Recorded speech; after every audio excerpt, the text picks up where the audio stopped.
سلام علیکم و رحمت الله. برادر عزیز بفرمایید. سلام علیکم برادر عزیز.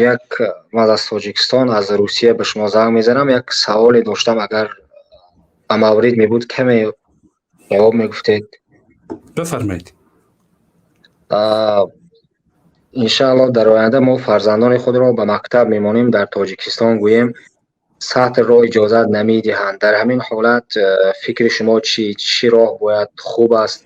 برای اینکه شرایطی نداریم که به دیگر جا هجرت کنیم یا گوییم رویم، فکر شما چیست؟ آیده همین چی کار کنیم؟ شاید از همین چیز مقصد فرزندان رو نمیماند که بسیار سطر خوب. کنیم. متوجه شدم برادر بزرگوارم. متوجه شدم. السلام علیکم و رحمت الله و برکاته. علیکم السلام و رحمت الله. برادر بزرگوار، شما در یک کشوری زندگی نمی کنید که کشور فرانسه باشه یا کشور اروپایی باشه یا کشور خارجی باشه. شما در یک کشور زندگی می کنید که بیش از 90% آن مسلمانه. چرا از حقوقتان دفاع نمی کنید در برابر این فرعون زمان و در برابر این طاغوت زمان به نام رحمانوف خبیث؟ چرا از حقوق خود دفاع نمی کنید؟ چرا علمایتان ساکتن، از حقوقتان دفاع نمی کنند؟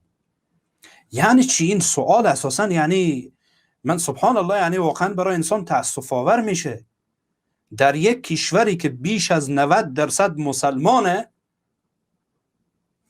باید قانون ضد اسلامی باشه در مکاتب و مدارس و در پوهنتون ها. یعنی چی؟ جلوگیری کنید، نگذارید که این قانون ظالمانه بر سرتان قبولانده بشه.